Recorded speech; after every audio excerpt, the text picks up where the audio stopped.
How to block email by size using the spam filter in DirectAdmin. We assume you have already logged into your DirectAdmin account.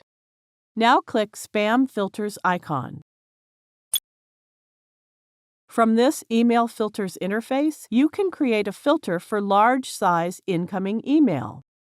Click to open the drop-down list of Block By and select the Size option.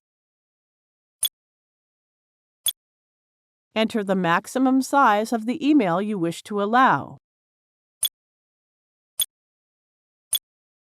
Any incoming email over 5 megabytes in size will be blocked. Now click Block button.